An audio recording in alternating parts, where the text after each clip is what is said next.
walked out of that trailer the first time on those cold streets in Philadelphia, and I knew this was like the moment of truth.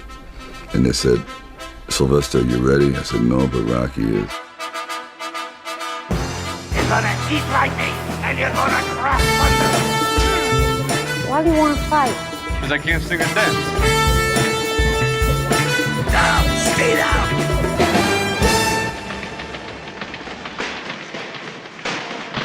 There was something about the process of unrealized dreams. I was always brought back to this subject because I think it's one of the most enduring subjects and one of the most difficult passages for people to accept, that they never were realized in their own lifetime, that they just didn't get that shot.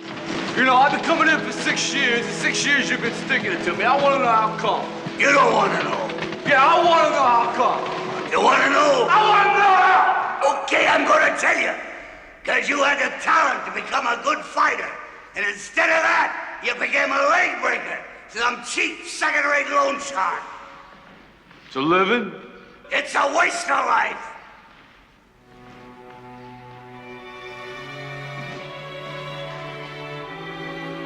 The more I thought about this kind of street-like character that just is totally misrepresented by the way he looks physically. Just the way he walks down the street was enough to say people, oh, dismiss him. He's kind of looks like a bully or looks like a dark kind of character.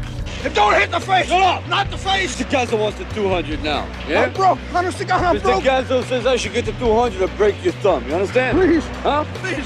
I thought, that's an interesting character because they're always unrealized. That festered in my mind for quite a while, and then one night I went to see Muhammad Ali fight Chuck Wepner. We want to be free! Chuck Wepner, the world heavyweight boxing champion, Muhammad Ali. And what I saw was pretty extraordinary. I saw a man they called the Bayonne Bleeder who didn't have a chance at all against, the greatest fighting machine, supposedly, that ever lived. Downstairs, tries to get through with a left jab to the face. Good combination of punches. There's a good combination. Another 3-4 punches to the face of Wepner. But Wepner not visibly shaken as he continues to come in. This man does not back up. Don't underestimate the courage of Chuck Wepner. Don't underestimate the toughness of Chuck Wepner. For one brief moment, this supposed stumble bump turned out to be magnificent in the fact that he lasted and knocked the champion down. But Muhammad Ali, and what a surprise! Chuck Wepner gets to the body of Muhammad Ali. I said, boy, if this isn't a metaphor for life. His entire life crystallized at that moment. He will be remembered for all eternity. He did something extraordinary. I said, now that is probably what I need as a catalyst for an idea. A man who's going to stand up to life and take one shot and maybe go the distance. So I started to write. And it was one of those writing frenzies. And 3 days later, I came up with the script of Rocky. I first met Bob Shardoff and Irwin Winkler on a casting call. So we're talking a little bit, and I guess I really wasn't right for the acting part. And on the way out, I said, I don't know if it matters, but I do a little bit of writing. And he goes, really? I said, yeah, I'm writing this story. I might do something about boxing. He goes, well, bring it around. And I thought, if I hadn't stopped on the way out, that's why I tell all actors or writers, don't give up, keep talking. Eventually you might hit a nerve somewhere and they go, come on back. If they didn't say, come on back, and let's see what you've developed, I wouldn't be sitting here. So I have to give incredible credit to their insight and their patience, and they're willing to take a chance. Originally, when I brought the script to them, They were fairly enthusiastic about it. The one thing they were not enthusiastic about was me playing the part. And I really can't blame them. At the time, Ryan O'Neal was a candidate, Burt Reynolds, Robert Redford, Jimmy Caan, and they all, were at the top of their game. And so I could see it, but there was something inside of me, this opportunity is never going to come around. And I really wasn't used to money, and I had no idea of what I would be missing. But the temptation started to come forward. First it was 25 grand, then $100,000. I go, well, I never heard of 100,000 because I had like $106 in the bank. Things were not looking very, very good. My $40 car had just blown up, so I was taking a bus to work. But still, it didn't matter. I wanted to stick with it. Then it went up to 150,000, 175,000. It went up to 250,000. Now my head was starting to spin, and it went up to 330,000. And I thought, all right, you've really managed poverty very well. You've got this down to a science. You really don't need much to live on. I know in the back of my mind, if I sell this script and it does very, very well, I'm going to jump off a building, and if I'm not in it. There's no doubt about it. I'm going to leap in front of a train. I'm going to be very, very upset. So this is one of those things where you just roll the dice and you fly by the proverbial seat of your pants. Say, all right, I got to try it. I got to just do it. I may be totally wrong, and I'm going to be taking a lot of people down with me, but I just believe in it.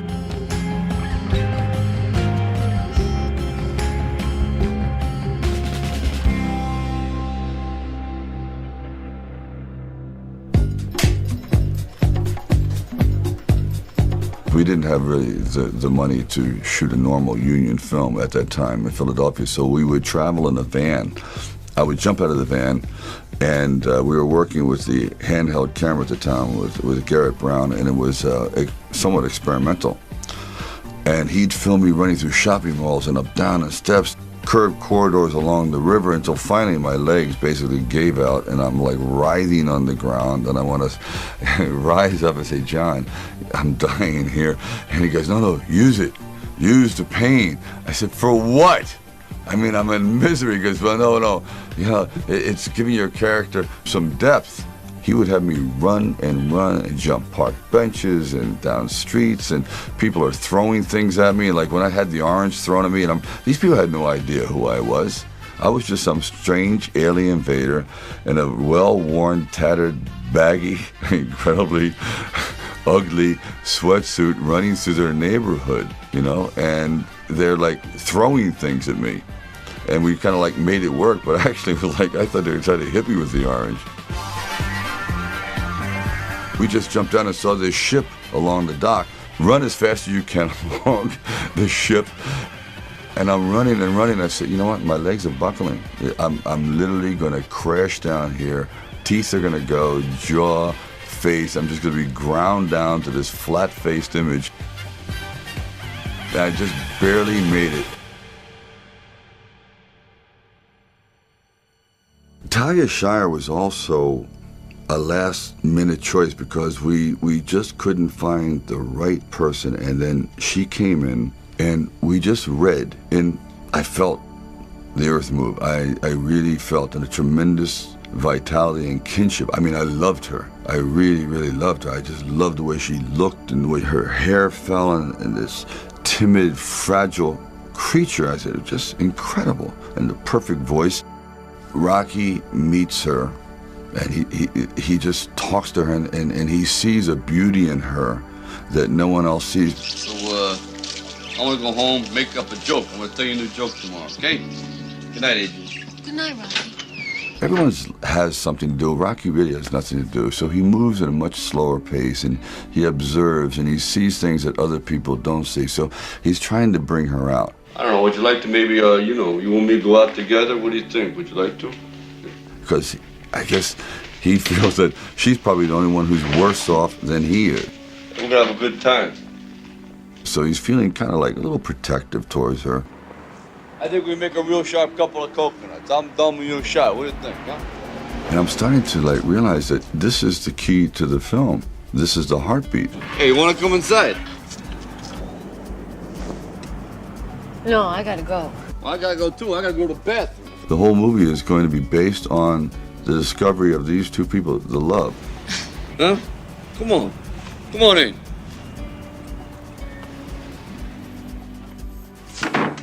Yo, Adrian, you hungry?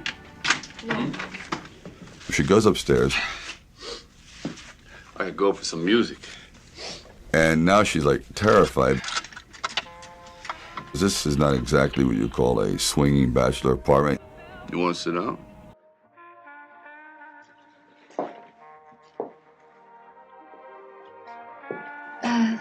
These your parents? Yeah, that's both of them. Just you? Yeah, that's me when I was 8 years old. That's the Italian stallion when he was a baby. The moment when he gets her to that door, Do me a favor. What? Take off these glasses.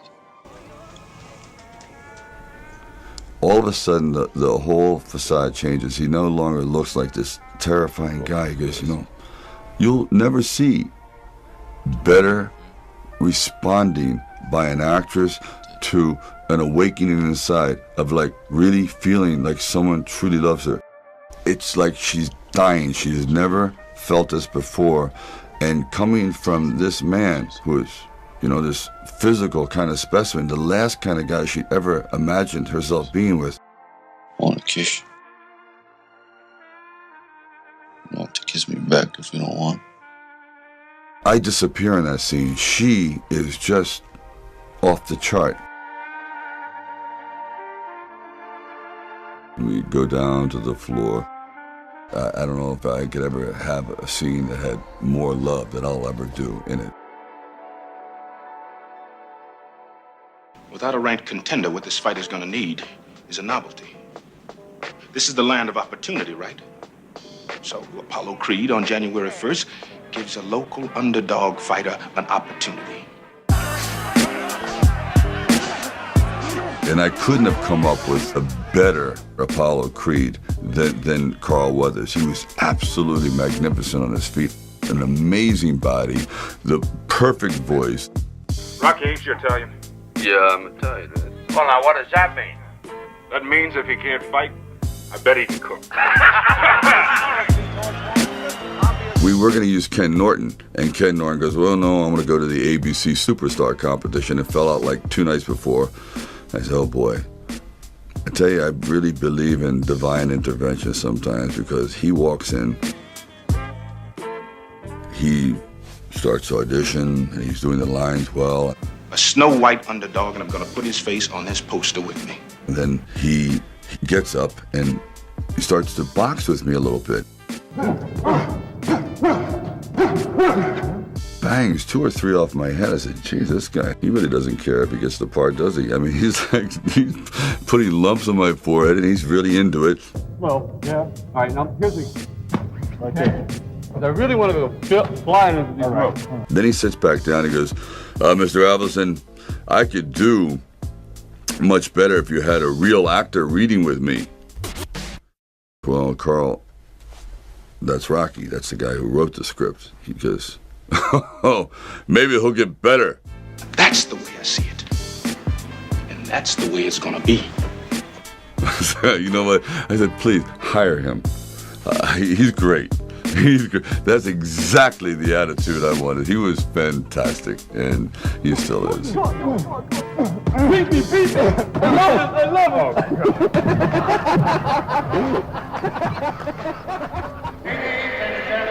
Welcome to Philadelphia. And there's the bell for round 1 to do it and make a show of it. Hey, I don't believe it! But he just Can't see nothing, gotta open my eye. Ain't gonna be no rematch. Ain't gonna be no rematch. Don't want one. The original ending of Rocky was quite different than what we have now. The original ending was he goes the distance and he's looking for Adrian. The crowd is starting to disperse. Yes, he did a noble thing, but time moves on, the champion is carried out of the ring, and Rocky starts to meander through the crowd. He eventually gets to the curtain. He pulls back the curtain at the back of the arena and sees Adrian.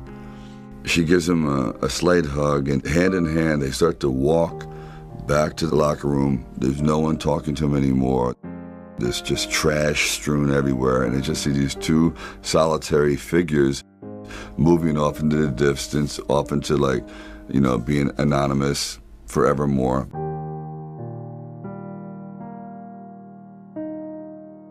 And it just didn't seem very, very satisfying. So we thought, boy, wouldn't it be interesting to catch a man's moment, a man's life at the quintessential seminal moment. So we went back. We only had the money to do like 1/4 of the ring, so just a little corner. I have friends in the scene, I have producers in the scene. We had about 30 people, and you see these people going around in a circle, milling around, and crowds, and Rocky's going, just get everything out of my face, and he's yelling for Adrian, Rocky, Adrian, Rocky. As Adrian is running to the ring, again, very, very tight, they had like fishing line connected to her hat, and they pull her hat off. Because I thought, wouldn't it be interesting that the first thing Rocky says when he comes into the ring is like, where's your hat? I mean, he's so into her, into like the way she looks, that he doesn't care that his eyes are swollen shut, his hands are smashed, and that he's done the greatest thing in his life. Rocky! Adrian! Rocky! Hey, where's your hat? I love you! I love you. And right there, when I embrace her, we froze right on the single frame when he is looking elated and he has her in his arms, and it's just this look of ecstasy. His life will never be more rewarding or more important or more valid than that second.